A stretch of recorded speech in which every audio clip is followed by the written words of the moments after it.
The massive alien warship floated in the darkness of space, like a giant crystal palace. Inside its main chamber, the Valkorian War Council sat around a glowing table that pulsed with strange blue light.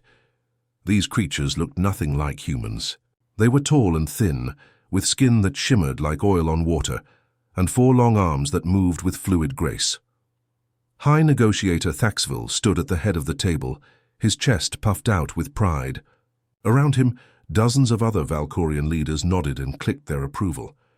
They had good reason to feel confident. For 300 years, no species had ever outsmarted them in negotiations. They were masters of mind games, experts at breaking their enemies without firing a single shot. "The pathetic humans want to talk," Thaxville announced, his voice dripping with mockery.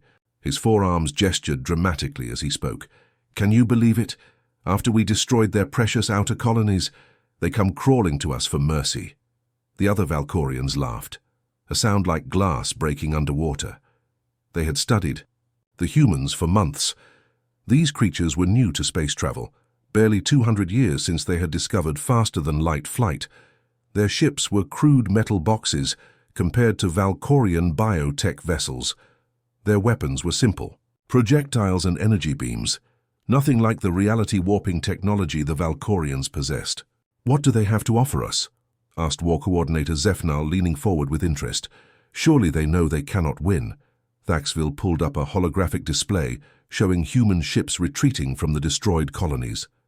"They have nothing. Their fleet is scattered, their people are scared, and their leaders are desperate. This negotiation is just a formality before we claim their entire species as slaves." The Valkorians had perfected this process over centuries. First, they would attack just enough to show their strength. Then they would offer generous peace terms that were actually complete surrender with pretty words wrapped around it. Finally, they would use advanced psychological manipulation to break down their opponent's will to fight. It worked every single time. Meanwhile, on the neutral space station where the talks would happen, Captain Li Hyun sat in the human preparation room. He was a man in his 50s with short grey hair and deep lines around his eyes, the kind that came from years of making hard decisions. His uniform was simple and clean, nothing fancy, but he wore it with quiet dignity. Next to him, Commander Park Somi scrolled through data on her tablet. She was younger, maybe 35, with sharp, intelligent eyes that missed nothing. Every few minutes she would glance at the time display on her device and then look at Lee. Something passed between them, not words, but understanding. "They think we are here to beg," Lee said quietly, adjusting his collar. His voice was calm, almost gentle. "They think we are weak and desperate," Park nodded, still looking at her tablet. "The Valkorians have destroyed 47 different civilizations using the same playbook. Psychological warfare disguised as diplomacy. They make their enemies surrender without fighting. And they think we will be number 48, Lee replied. He stood up and walked to the small window that looked out into space. Somewhere out there, the Valkorian fleet was waiting, confident in their victory. "How much time do we have?" Park checked her device again. 18 minutes until the talks begin. Everything is ready on our end." Lee nodded slowly. "Then let us go show them what human diplomacy really looks like." The negotiation room was impressive, a circular chamber with walls made of some kind of transparent material that showed the stars beyond.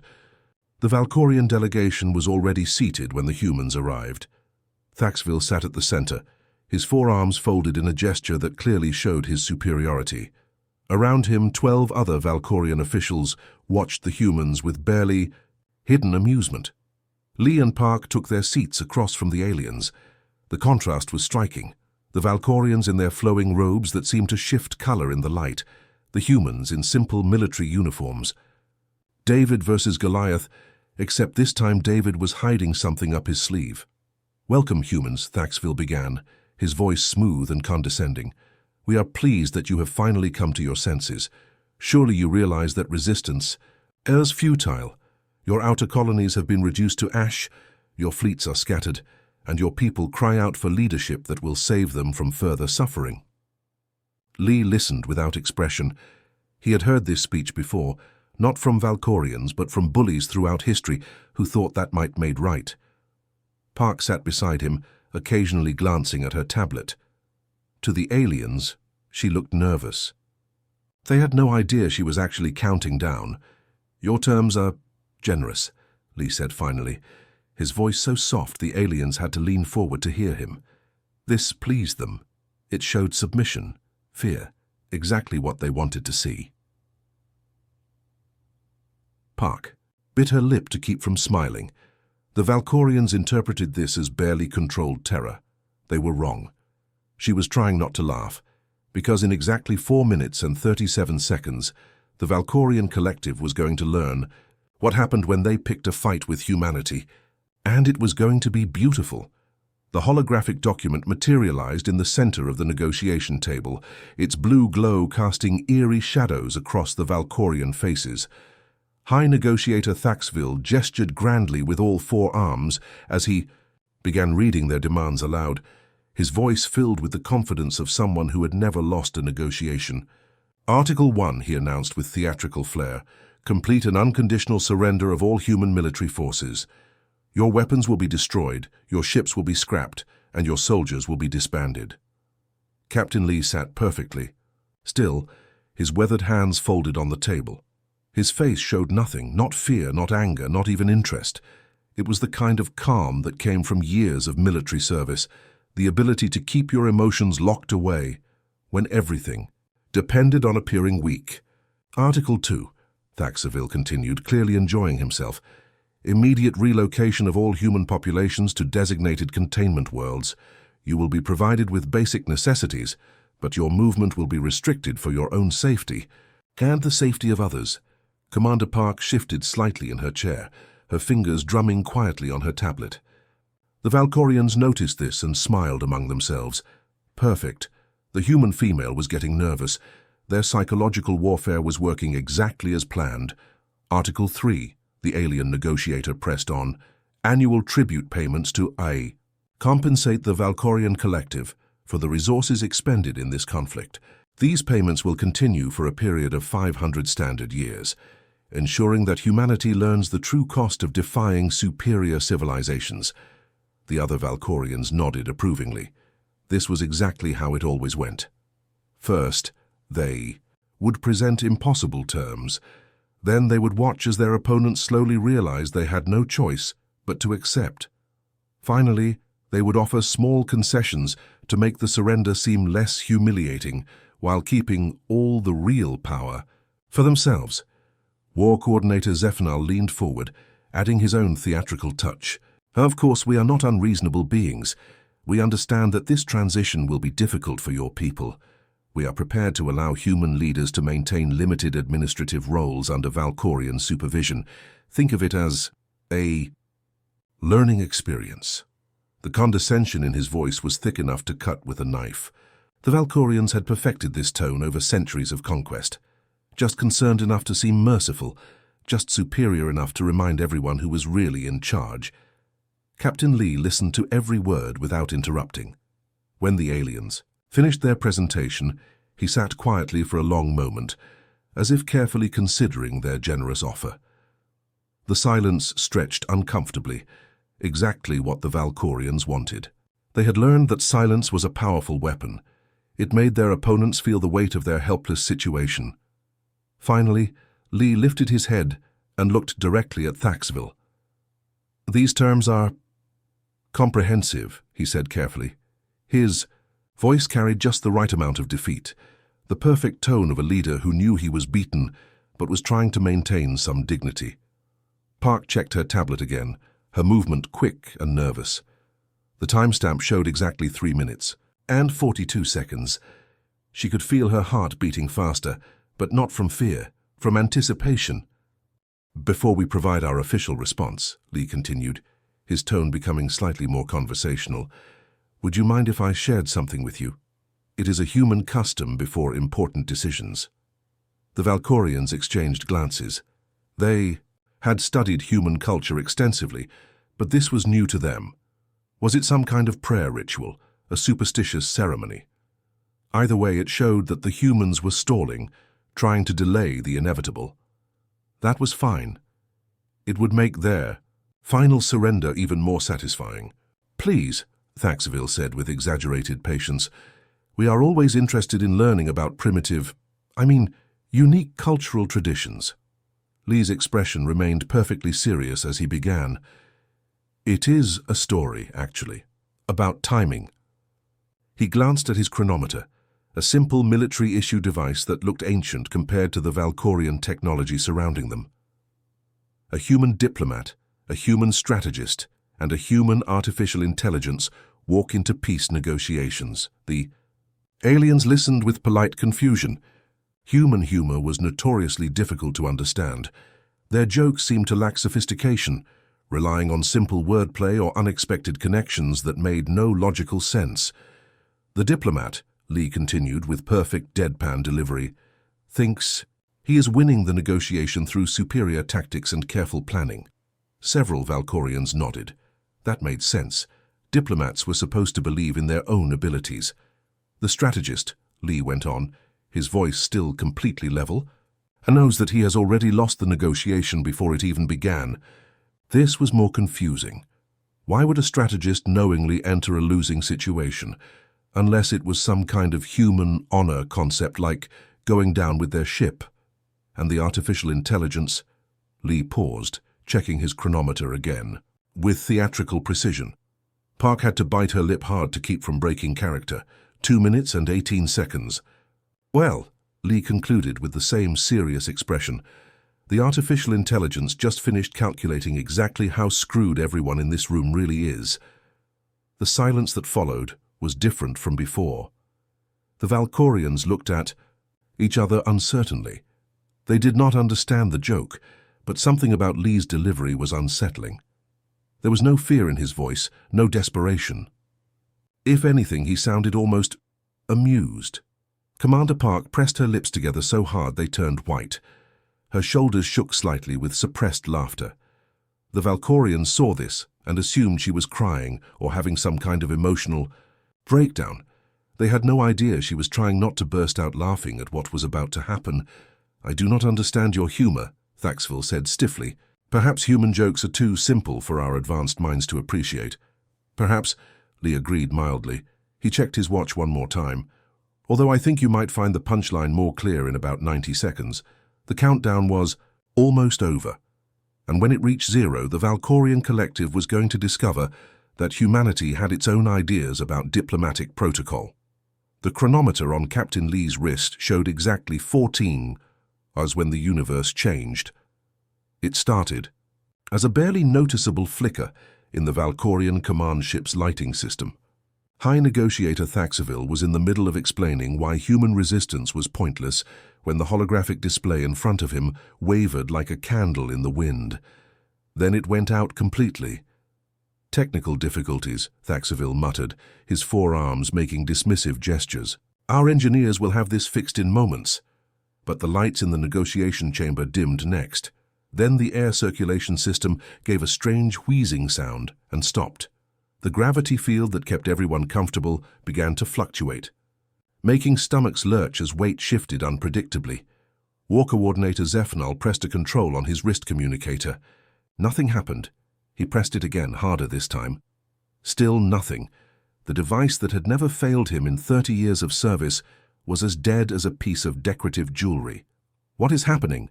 Demanded another Valkorian official, his voice rising with the first hint of panic. Across the negotiation table, Captain Lee sat calmly watching the chaos unfold. Commander Park had her tablet out, but unlike the dead Valkorian technology, hers was working perfectly. The screen showed a countdown timer that had just reached 0. The emergency lighting system kicked in, bathing everything in a harsh red glow that made the Valkorian delegation look like demons from some ancient human nightmare. But even that was temporary.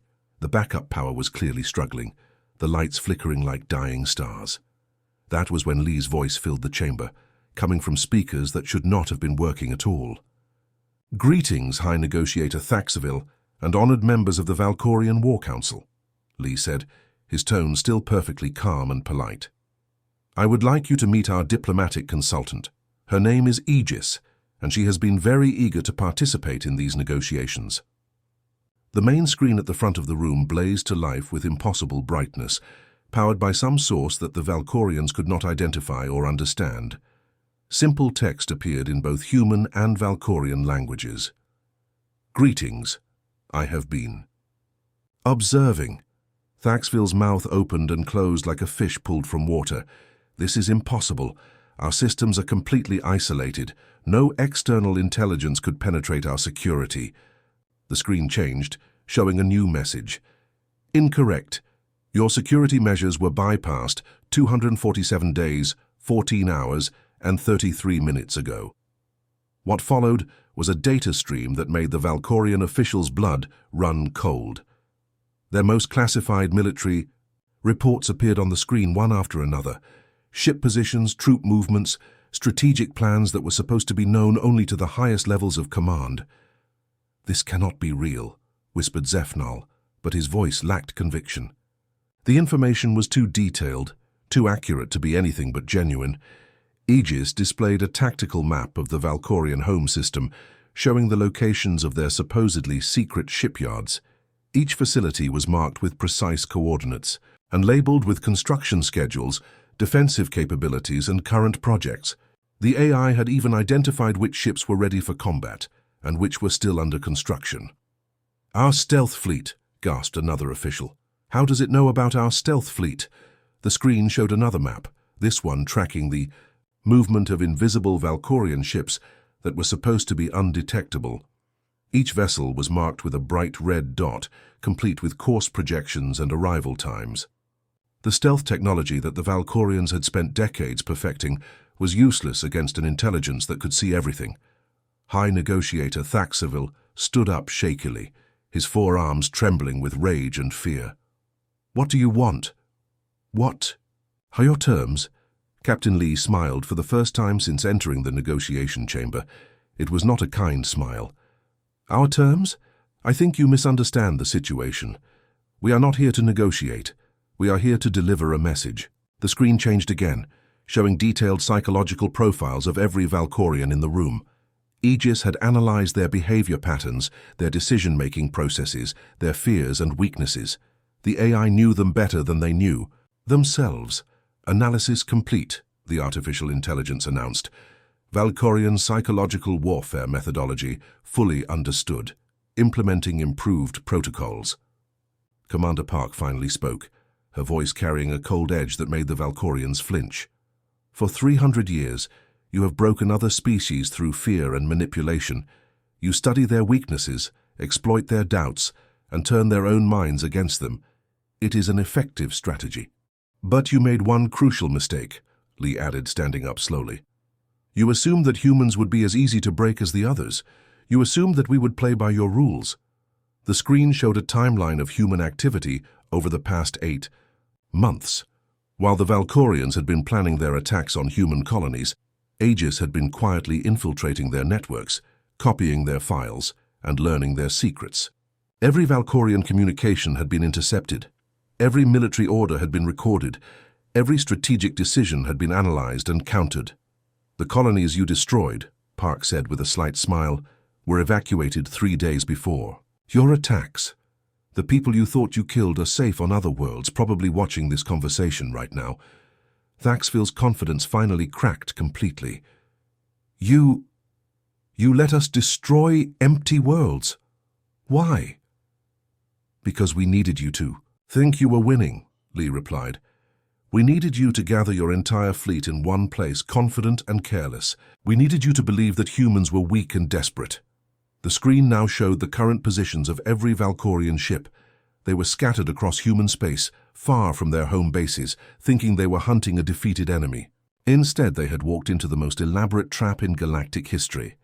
"Psychological analysis indicates optimal demoralization achieved," Aegis announced. "Valkorian command structure compromised. Fleet cohesion degraded. Morale approaching critical breakdown threshold." The artificial intelligence was right. The Valkorian officials sat in stunned silence, their minds struggling to process what they had learned. Their greatest weapon, Their ability to wage psychological warfare had been turned against them by an intelligence that could calculate fear with mathematical precision. War Coordinator Zephnail tried one last desperate bluff. "Even if you know our positions, you cannot match our firepower. Our ships are superior to yours in every way." Commander Park laughed, a sound that was somehow more terrifying than any threat. "You still do not understand. This was never about firepower, this was about timing." She held up her tablet showing a new countdown timer. This one was labeled Human Fleet Arrival, and it was ticking down fast. 30 seconds, she announced cheerfully. "I hope you have been paying attention. To our diplomatic consultant. She has some very interesting ideas about how to end this conversation." The Valkorians were about to discover that humanity had learned their lessons well. And the final exam was about to begin. The transformation in Captain Lee was like watching a master actor drop his disguise. The tired, defeated man who had sat quietly through the Valkorian ultimatum was gone. In his place stood someone completely different, a predator who had been patiently waiting for the perfect moment to strike. "Let me tell you a story about those colonies you destroyed," Lee said, his voice no longer soft or apologetic. Now it carried the authority of someone who had never doubted his victory for a single moment. 3 months ago, our deep space sensors detected your scout ships approaching human territory. The screen behind him showed surveillance footage of Valkorian vessels moving through space, completely unaware they were being watched. Aegis had been tracking them from the very beginning, learning their patrol patterns and tactical preferences. "Most species would have panicked," Lee continued, beginning to pace around the negotiation table like a teacher giving a lesson. "They would have rushed to defend their colonies, fought desperately to save every life. But human, we think differently." High Negotiator Thaxville tried to maintain his composure, but his 4 arms were shaking visibly now. "You cannot expect us to believe that you willingly sacrificed your own people." "Sacrificed?" Commander Park laughed, and the sound sent chills down alien spines. "Who said anything about sacrifice? Aegis, please show our guests the Kepler-7. Evacuation footage." The screen filled with images that made the Valkorian delegation gasp in disbelief. They watched as massive human transport ships descended on the outer colonies, not to defend them, but to evacuate every single person. Men, women, children, even pets were loaded onto vessels and taken to safety. The operation was so smooth and efficient that it looked like it had been practiced hundreds of times. "We moved over 2 million people in 72 hours, Park said proudly. "Not a single life was lost, well, not human lives anyway." "Then what did we destroy?" demanded War Coordinator Zephnail, his voice cracking with desperation. "Empty buildings," Lee replied with a shrug. "Holographic projectors that made it look like people were still there. Automated systems that sent fake distress calls to make your victory seem real. We even left some of our older ships behind as targets, filled with explosives that would create impressive fireworks when you destroyed them." The screen showed the Valkorian attacks from a different angle. Human surveillance drones recording the alien fleet as they proudly destroyed completely empty worlds. The irony was devastating. While the Valkorians celebrated their great victory, they were actually dancing exactly as humanity wanted them to. "But why?" Thaxville asked, though part of him already knew the answer and dreaded hearing it confirmed. "Because we needed you confident," Lee explained patiently. "We needed you to think you were winning so completely that you would commit your entire fleet to hunting us down. Every ship, every commander, every strategic asset you possess, all gathered in one place far from your home territories." Aegis displayed a tactical overview that made the situation crystal clear. The Valkorian fleet was scattered across human space in small hunting groups, each one thinking they were chasing defeated remnants of humanity's military. Instead, they had positioned themselves perfectly for what was about to happen. "The beautiful part," Park added with genuine admiration in her voice, "is that you did all the work for us. We just had to make sure you saw what you wanted to see. Weak humans running scared from superior alien technology." The station suddenly shuddered as something massive passed nearby. The Valkorians looked around in alarm as the vibrations grew stronger, but Lee and Park remained perfectly calm. Lee said, checking his chronometer again. Right on schedule. Through the transparent walls of the negotiation chamber, shapes began to appear in the darkness of space. At first, they looked like stars, but they were moving too fast and too purposefully. As they drew closer, the Valkorians realized with growing horror that they were looking at the largest fleet they had ever seen. "Meet the real human navy," Park said cheerfully. "We have been building ships for the past 5 years preparing for this exact moment. While you were studying our old vessels and laughing at our primitive technology, we were developing something completely new." The approaching ships were unlike anything in the Valkorian databases. They moved with impossible grace, their hulls seeming to shift and flow like living things. Energy signatures that Aegis was detecting showed power levels that should have been theoretically impossible for vessels of their size. "How many ships?" whispered one of the Valkorian officials, his voice barely audible. 8,437, Aegis replied helpfully, "including 12 dreadnought-class vessels, 48 carrier groups, and 200 specialized electronic warfare platforms designed specifically to counter Valkorian technology." Thaxaville collapsed back into his chair, his forearms falling limply to his sides. "This is impossible. Your entire species has barely 200 ships in total." "Had," Lee corrected. "We had 200 ships when you first encountered us. That was our exploration fleet, basically civilian vessels with light defensive weapons. Did you really think that was our entire military?" The truth was sinking in like poison. The Valkorians had made their plans based on completely false information. They had assumed that the small human ships they had observed represented humanity's full capabilities. They never imagined that an entire species might have military forces that they kept completely separate from their civilian exploration efforts. "You want to know the real difference between human diplomacy and Valkorian diplomacy?"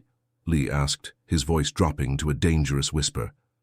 The station shook again as more human ships took positions around them. Park stood up, her smile now cold enough to freeze blood. "When Valkorians negotiate, they try to break their enemy's will to fight. They want surrender, submission, tribute. They want to rule over the defeated. When humans negotiate," Lee continued, "we do not want to rule over anyone. We do not want tribute or submission." He paused as the largest human ship moved into position directly in front of the station, its weapon systems powering up with an ominous hum. "When humans end a conversation," both officers said in perfect unison, "it stays ended." The Valkorian fleet scattered across human space suddenly found themselves surrounded by ships that had seemed to appear from nowhere. Aegis had calculated the perfect moment to spring the trap, ensuring that every alien vessel would be caught in an impossible position with no chance of escape. The masters of psychological warfare were about to learn what it felt like to be on the receiving end of their own tactics, perfected by a species that had turned strategic thinking into an art form. What happened next was not really a battle at all. It was more like watching a master surgeon perform an operation, precise, methodical, and absolutely unstoppable. Aegis had spent months calculating every possible move the Valkorian fleet could make. The artificial intelligence had studied 300 years of alien tactical doctrine, analyzed thousands of battle records, and identified every weakness in their supposedly perfect military system. When the human ships moved into position, it was like watching pieces on a chessboard being arranged by someone who could see 20 moves ahead. The first Valkorian commander to realize what was happening was Fleet Marshal Kexthor, leading a hunting group near the abandoned colony of New Sol. His sensors suddenly lit up with contact alerts as human ships materialized around his formation like ghosts stepping out of shadows. He had 17 vessels under his command, more than enough to crush any human resistance he had encountered before. "All ships, attack formation," he ordered, his voice filled with the confidence of someone who had never lost a battle. "Show these primitives the power of Valkorian technology." His weapons officer pressed the firing controls. Nothing happened. The targeting systems were dead. The energy cannons were offline, and even the basic navigation computers were showing error messages in languages they had never seen before. "Sir," his communications officer reported in a shaking voice, "we are receiving a message from the human fleet. They say they have been controlling our systems for the past 6 months. Similar scenes played out across human space as every Valkorian battle group discovered the same terrifying truth. Their ships could not fire, could not maneuver, could not even send distress signals back to their homeworlds. Aegis had been inside their networks for so long that the AI knew their systems better than their own engineers did. High Negotiator Thaxaville watched the tactical display in the negotiation chamber with growing horror. Red dots representing Valkorian ships winked out one by one, not destroyed but disabled and captured with surgical precision. The humans were not killing their enemies. They were collecting them like specimens for study. "Why are you not destroying us?" he asked Captain Lee, his voice hollow with defeat. "We would have shown no mercy to your species."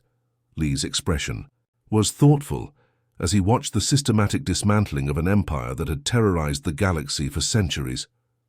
"That is exactly why we are not like you," he replied quietly. "Destruction is easy. Any species with enough weapons can destroy their enemies. But building something better, that takes real strength."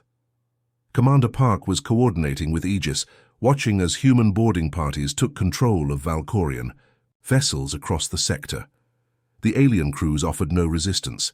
They were too stunned by the revelation that their entire technological advantage had been an illusion for months. "Casualties?" Lee asked. "Minimal," Park reported. 17. Valkorian injuries during boarding operations, all minor. No human losses. Aegis calculated the exact amount of force needed to disable their ships without causing unnecessary harm. The artificial intelligence had been precise in its approach.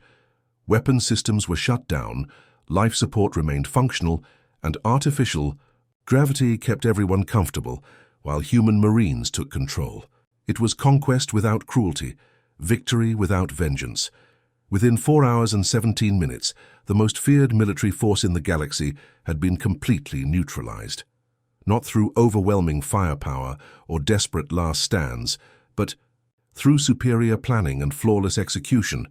The humans had turned the Valkorians' own confidence against them, using their enemies' certainty of victory as a weapon more devastating than any bomb. But what Captain Lee did next shocked every species that was watching, and thanks to Aegis, the entire galaxy was indeed watching. The AI had been broadcasting the events to every inhabited world, ensuring that everyone would witness the end of the Valkorian threat. Instead of demanding the traditional terms of surrender, tribute, territory, subjugation, Lee made an offer that sent ripples of disbelief across 1,000 worlds. "High Negotiator Thaxaville," he said formally, "on behalf of humanity and the newly established Terran Commonwealth, I extend an invitation to the Valkorian people. Join us. Contribute your knowledge, your culture, and your unique perspectives to our collective growth." Thaxaville's forearms trembled as he tried to process what he was hearing. You are offering us membership after what we have done." "What you have done is in the past," Lee replied with genuine sincerity. "What matters now is what we can build together. The Valkorians are skilled engineers, accomplished scientists, and despite your methods, effective organizers. The Commonwealth needs those talents." Park stepped forward, her voice carrying to every corner of the galaxy through Aegis's transmissions.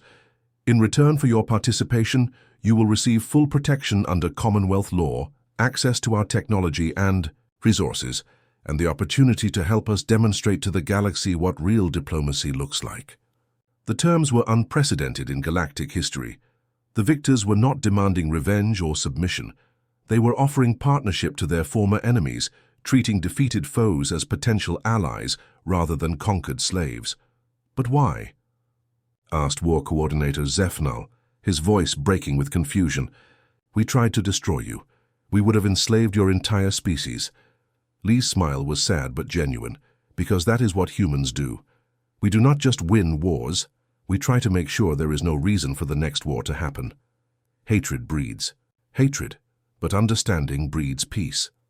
Aegis transmitted humanity's message to every inhabited world in the galaxy. Peace through strength, strength through unity, unity through choice. The words appeared in thousands of languages on billions of screens, carried by communication networks that the AI had quietly accessed over the past months. Every species that had lived in fear of Valkorian expansion heard the same promise: join willingly and prosper, or remain independent and be respected. But the age of conquest and forced submission was over. As the Valkorian leadership knelt, in formal surrender, not in humiliation but in recognition of a new order, the galaxy began to understand a fundamental truth about humanity. These strange creatures from a small blue world did not just fight differently. They thought differently about what victory actually meant. The Terran Commonwealth grew from 12 human worlds to over 300 systems within a year, as species after species chose to join an alliance that offered protection without domination, growth without exploitation. The humans had not just defeated the greatest military threat the galaxy had ever known, they had replaced it with something better.